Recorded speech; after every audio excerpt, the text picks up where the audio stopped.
Et bonjour à tous, aujourd'hui on se retrouve sur un BTC face au dollar qui a écrasé son mois de mai de manière super impressionnante. Regardez la bougie du mois de mai, elle est juste extrêmement baissière, un corps de bougie qui ne finit pas avec la moindre mèche sur le bas de ce corps de bougie. C'est vraiment une intention très fortement baissière. Également au moment où je parle, on est exactement, en monthly c'est difficile à lire mais si on fait sur des time frames plus petites, exactement sur le support du bear flag. On va regarder ce qu'il en est si on le break à la baisse. S'il y a peut-être maintenant peut-être un rebond possible. Eh bien, tout simplement des acheteurs, hein. On est pile dessus, hein. Donc en daily et en time frame des time frames plus petites, on n'a pas encore transpercé. En monthly, voilà, la bougie, elle est transportée directement à droite sur finalement un laps de temps beaucoup plus long.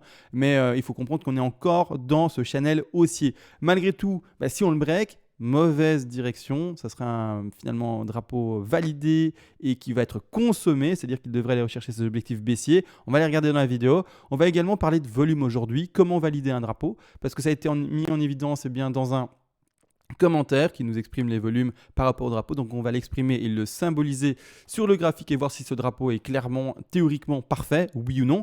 Également, on va parler des volumes plus loin parce que j'ai vu cette nuit une vidéo de Benjamin Cohen, c'est-à-dire un YouTuber très connu.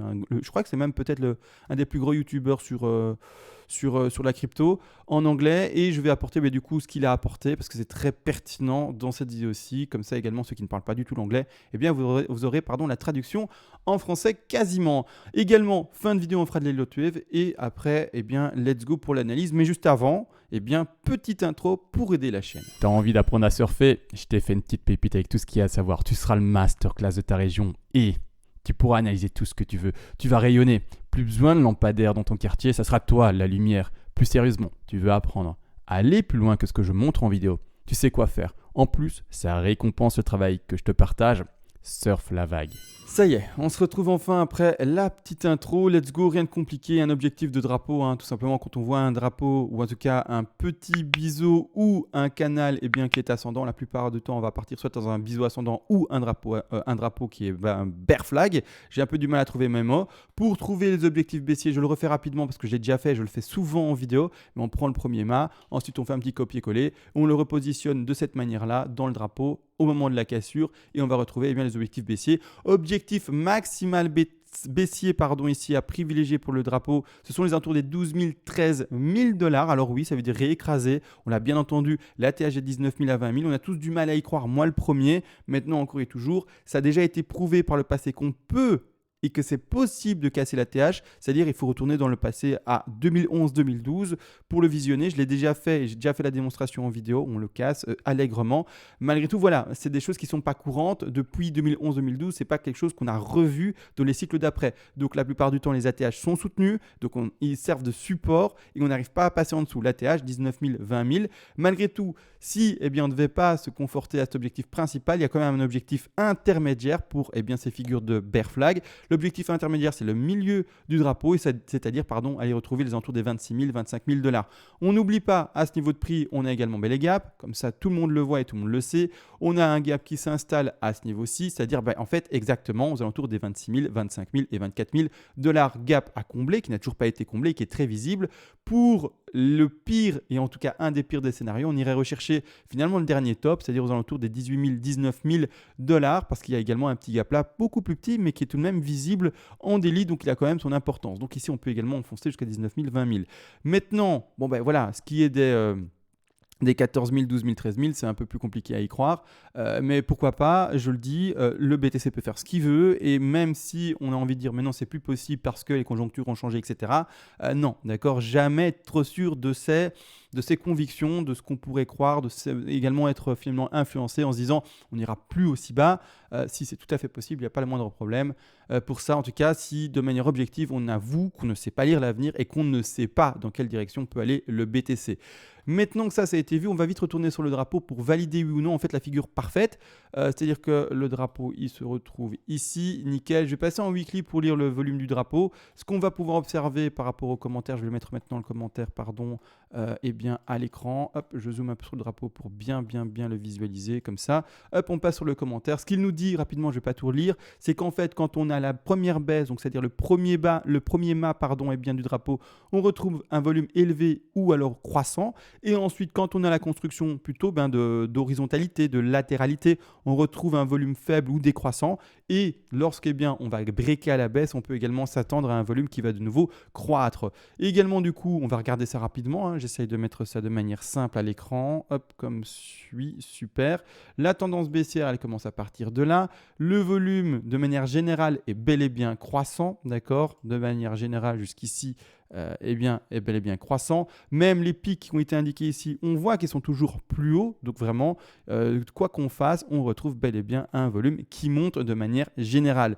On est maintenant sur la construction à l'horizontale. On va également retrouver du coup un volume qui de manière générale est baissier. Là, je viens d'aligner les plus hauts. Par après, volume général baissier et volume général également, comme on le voit, baissier. De ce fait, on est en train de valider clairement et simplement théoriquement ce bear flag à la perfection. Et s'il y a bel et bien cassure, on devra après, vous avez compris, s'attendre à de nouveau un volume qui serait légèrement ou voire même plus fortement haussier. On va passer maintenant sur le contenu qui a été apporté par rapport à l'anglais, c'est-à-dire Benjamin Cohen, si je ne me trompe pas de prénom et de nom.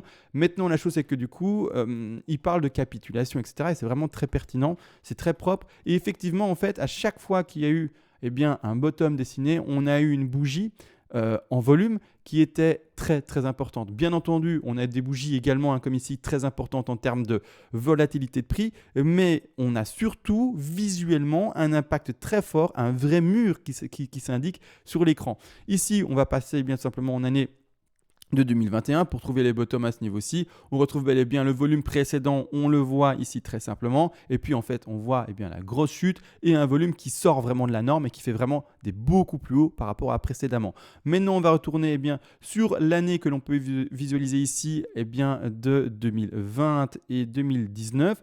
On retrouve cette chute depuis les 14 000. On retrouve également de nouveau, on le voit, un volume impressionnant par rapport finalement au volume qui était précédent. On était de nouveau à ce moment-là. C'est vraiment un changement, donc c'est vraiment petit angle droit, boum, boum, d'accord. C'est vraiment un angle droit, c'est vraiment ce genre de choses qu'on veut. C'est pas forcément un volume léger et haussier, c'est vraiment boum, boum, un truc, un mur, une façade, d'accord. C'est ça qu'il faut vraiment visualiser. Ensuite, on continue à monter un peu, d'accord, simplement. Et par après, on arrive en année de 2018 qui s'étend vers 2019. La même chose ici, on a un volume général qui, on le voit, est en train de baisser, d'accord. Et pour indiquer la fin, c'est-à-dire la capitulation réelle des boules, clairement, on finit également de nouveau avec un beau... en tout cas une belle volatilité baissière et ensuite également tout simplement, si j'arrive à remettre ça un peu à l'échelle, un mur comme on le voit. Clairement également, pour le symboliser un peu plus fort, on peut également dessiner un ballon, c'est vraiment pour l'expression. Le ballon peut le rouler encore ici à l'horizontalité, mais dès qu'en fait le ballon il arrive à ce niveau-là, il est bloqué, d'accord. Visuellement c'est réglé, il est bloqué, il ne peut pas continuer. Donc vraiment c'est un petit truc pour aider les gens qui se disent mais j'ai un peu du mal à le voir, clairement, d'accord. Là ça se voit, le ballon peut un peu rouler, etc. Mais là c'est fini, il atterrit dans son coin parce que la même chose, c'est de nouveau un angle droit. D'accord, on le voit, c'est très simple ici.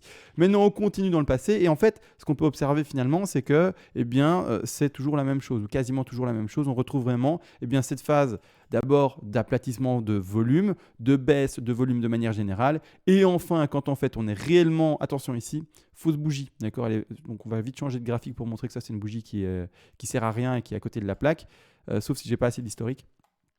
Oui, ça va, j'ai assez d'historique ici. On est passé sur le graphique de Bitstamp. Donc ici, maintenant, c'est la même chose ici. On voit de manière générale le volume qui baisse, légèrement ici aussi, d'accord, malgré tout. Et puis après, de nouveau qui baisse. Mais bon, il y a une petite phase. Mais on n'a pas eu le fameux mur. Donc il y a une petite phase haussière de manière finalement douce, mais pas un mur. Alors qu'au contraire, où est mon outil de retour ? Pouf, pouf, pouf. Alors qu'au contraire, dès qu'on arrive ici et qu'on voit bel et bien le bottom est mis là, c'est bel et bien de nouveau un break, d'accord. C'est vraiment de nouveau super solide, c'est super dur, d'accord. Maintenant également, il faut comprendre une chose, c'est que ce genre de choses, pour aider à l'interprétation, se passe dans des bear markets. Et ça, on l'a déjà vu également dans les vidéos précédentes, qui durent et qui sont longs. On rappelle la durée. Ah oui, et d'ailleurs, ceux qui veulent aller voir l'ATH percé, ils se retrouvent ici. On en a parlé dans la vidéo précédente, où il y a de ça 2 jours. C'est-à-dire qu'on voit bien ici le dernier ATH par rapport au au bull run précédent d'année 2013 et on voit bel et bien qu'en fait on l'enfonce par rapport au crash d'année 2015. Ici, pour ceux qui sont un peu sceptiques, mais ça c'est pas un bull run, les amis, ça c'est un bull run de fou. On passe en fait de la valeur de $2 à ici à une valeur de $258. Donc on est sur un ratio de plus de que je ne me trompe pas, de plus de 100, 110, 120 quasiment de multiplicateurs, donc de facteurs. Donc c'est vraiment un bull run de fou. La correction par après a été un crash à 76,4% de correction. On a recontinué une hausse plus faible, bien entendu, parce qu'on passe ici sur un ATH des 258 à plus haut ici 1164. On est vraiment sur un facteur beaucoup plus faible. On termine ce nouveau bull run et par après on écrase et on va rechercher cet ATH là. Bien entendu, les conjonctures sont différentes. Vous allez trouver également d'autres raisons pour invalider ceci, mais la vérité c'est juste que c'était un ATH. Il y a eu un bull run, un deuxième bull run consécutif et on est passé en dessous et on va pas plus loin. Après on peut interpréter à chaque fois, essayer de se conforter des choses comme ça visuellement et juste pour le dire, gros bull run, re-écrasement, de nouveau un bull run et on retourne de nouveau sous l'ATH précédent et puis c'est tout. D'accord, il ne faut pas essayer de trouver des excuses ou des choses comme ça à chaque fois.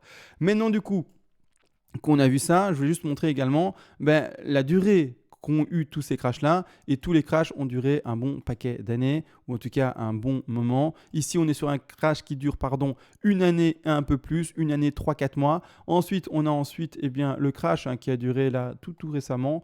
On part sur l'ATH et on va chercher le plus bas. Je ne compte pas ceci dans le crash. On se retrouve à 364 jours, donc une année quasiment parfaite. Et maintenant, pour le moment, où est-ce qu'on en est? On est sur un crash par rapport à l'ATH toujours. Et le plus bas, d'accord, si ça, c'était la fin du crash, sur un crash qui aurait duré 2 mois, donc 77 jours. C'est pour ça qu'on a vraiment du mal également à se dire, voilà, ça c'est le crash, d'accord. On partirait plutôt sur un crash qui dure, de nouveau, quasiment une année ou peut-être un peu plus, c'est-à-dire maintenant un enfoncement encore du cours et par après aller rechercher le plus bas et ensuite tout simplement retrouver une reprise haussière lente pour enfin repartir à la hausse, d'accord. Après, ici, attention, j'ai dessiné mes baisses de manière aléatoire, je suis tombé pile sur les 20 000, mais j'aurais pu arrêter mes flèches plus haut ou plus bas, ça c'est pas important, vous le savez. Donc ça, il faut en avoir conscience, ce serait historiquement le crash le plus court. Donc on n'a pas forcément envie de le mettre en avant, ou en tout cas envie de le défendre bec et ongle. Maintenant, ça c'est vu, tac, j'ai tout vu. Maintenant, on va passer sur les Elliott Wave, pardon. Alors, Elliott Wave, boum, c'est ici. Je vais passer maintenant pour exprimer proprement les Elliott Wave, je vais retirer les volumes qui me gênent. Hop, les volumes, on n'a pas besoin là. En daily, ça ressemble à rien. On va passer du coup en 4 heures. 4 heures, alors ce qui se passe. Premièrement, je rappelle, bear flag, on est sur le support. Donc on peut tout de même s'attendre à un petit combat avec les boules et donc un petit rebond. Actuellement d'ailleurs, je ne parviens toujours pas à compter 5 vagues baissières ici. Et même le début, il n'y a pas de rebond intéressant. Il n'y a rien dans cette affaire-là. Donc c'est-à-dire que moi, ce que je vais dessiner pour le moment, c'est une ABC, d'accord, une racine. Alors petit aimant, une racine, un rebond de A. Ici, aller chercher le bas d'une B et puis après un rebond de C tout à fait possible et terminer enfin le haut de notre 2. Toujours latéralisation comme on le voit malheureusement, et puis par après enfin break, donc toujours un ennui possible. J'espère bien entendu que le scénario nous amène à un écrasement maintenant en direct pour dire voilà, enfin on a une direction claire, mais j'ai plutôt l'impression qu'on va continuer à se battre un tout petit peu pour ennuyer le plus grand des mondes et finalement avoir cette volatilité qui est complètement ridicule, où on va range entre les 37 000 et un peu plus haut les 40 000. Maintenant également du coup, les objectifs de ceci vont être faits quand il y aura le rebond qui commence à s'indiquer. Tant qu'en fait ça continue à s'écraser, on ne valide pas cela. Pour le moment, voilà, on est pile sur la tendance baissière. On est sur une correction de la flat à 100%, donc ça peut tenir. Le second objectif de la flat serait d'aller chercher les 123. Dès qu'en fait on voit que le cours continue à baisser, écrase les 123 et aller beaucoup plus bas, là on pourra se dire on sort de flat et on commence enfin une de terminée déjà précédemment et on va plus bas. Malgré tout, pour le moment, on peut encore toujours rester dans l'élaboration de cette fameuse ABC en flat, tout simplement, dire A, aller chercher le bas ici d'une B et un rebond de C. Les objectifs, je le rappelle, pour ceux qui voudraient jouer le support, pour ceux qui sont même peut-être encore bull, tout simplement les objectifs, pour ceux qui voudraient essayer de jouer un petit rebond, seraient d'aller chercher au moins les 61,8% de Fibonacci, classiquement. 61,8% de Fibonacci, c'est-à-dire ici le prix des alentours des 39 000 $. Après, on peut aller rechercher les 100% de Fibonacci également, qui sont aux alentours des 40 197 $. L'objectif des 123, c'est possible, mais ça nous ferait un double top par rapport à la racine. Là, ce serait un objectif des 40 800, 700 $. Et attention, si on passe au-dessus, c'est fini. Parce que la tendance ici, pas la tendance, mais la figure baissière, c'est 1, 2, 3, 4, 5 impulsif qui descend. Et la 2 ne pourra pas dépasser sa racine. D'accord, la racine de la 2, si je mets ça de manière un peu plus visible ici à l'écran, se retrouve là. D'accord, ici, je vais mettre de retrait, ou en tout cas légèrement plus fin, celle-ci. Donc 1, 2. Et d'ailleurs, le degré est tout petit, donc on a un peu du mal à l'identifier. Donc, je vais monter le degré. Je vais le mettre en très grand, comme ça, on le voit. Donc, 1, 2, et puis après, tout simplement, écrasement de la 3. D'accord ? Maintenant, observons. Est-ce que la 2 a vraiment été finie maintenant ou est-ce que c'est plus tard? S'il y a un range pour moi, ce sera plus tard. Et si au contraire, si on écrase maintenant, enfin, la 2, je la validerai ici. Et là, à partir de ce moment-là, go, on descend vers les enfers. Premier objectif d'ailleurs baissier. On le rappelle, je dis les enfers, mais le premier objectif baissier, on va revenir sur un graphique avec moins de dessin, c'est déjà d'aller rechercher la zone des 34 000 à un peu plus bas des 33 000 $. Partons déjà juste sur le bas de support précédent. Donc ici déjà première zone tout simplement à identifier. D'accord, là c'est pas très compliqué. En plus de ça, après une fois qu'on aura break ce niveau des 32 000, 33 000, 34 000 $, clairement c'est l'objectif des 28, 29 000 $, 30 000 $, comme vous le savez. Donc là, maintenant, tout est dit par rapport à l'analyse d'aujourd'hui. Support à observer. Est-ce qu'il y aura maintenant encore un petit combat et puis break vers le bas? Malheureusement, les choses s'entament très mal, surtout quand on voit l'expression, et ça c'est important quand même de le voir, l'expression de la bougie qui s'est faite en monthly. D'accord, l'expression de ces bougies-ci, c'est juste une catastrophe. D'accord, ça c'est une bougie bear de chez bear. C'est pas comme avant où on finissait sur des bougies avec des rejets de mèches. Non, là on est sur une bougie pleine en bas. D'accord, il y a une mèche en haut, mais en bas il n'y a pas la moindre mèche. D'accord, donc clairement c'est une bougie bear de chez bear. Juste pour également voir dans les marchés précédents, est-ce que c'est ça exprimé? Est-ce qu'on peut vraiment voir également des belles bougies bien bear? Voilà, c'est exceptionnel parce que même là on ne le voit pas. Ici, est-ce qu'on en voit? Dites donc, est-ce que ce ne serait pas la première qu'on fasse? C'est du français ce que je viens de dire? Bon, je suppose. Là, on n'en voit pas non plus. C'est la première monthly aussi dégueulasse. Désolé pour le terme, mais en termes de bear market, là, c'est quand même une jolie bougie. Bon, c'est une première. C'est une première. La pire des bougies, c'est indiqué aujourd'hui. C'est indiqué aujourd'hui, en tout cas ce mois-ci. C'est la première fois qu'on a une bougie aussi dégueulasse. BLX, c'est un petit retard, d'accord? Donc attention, c'est pour ça que la bougie est comme ça. Mais si on va sur un cours qui est plus complet, donc plus dynamique et plus mise à jour, clairement, en fait, la bougie, elle est dégueulasse, d'accord? La bougie, c'est la pire qu'on ait jamais vue. Voilà. C'est tout simple, d'accord? Donc on peut vraiment s'attendre à un crash assez puissant, malheureusement. Bon, tout a été dit, je pense. On se retrouve à la prochaine et sur ce, bonne nuit et ciao.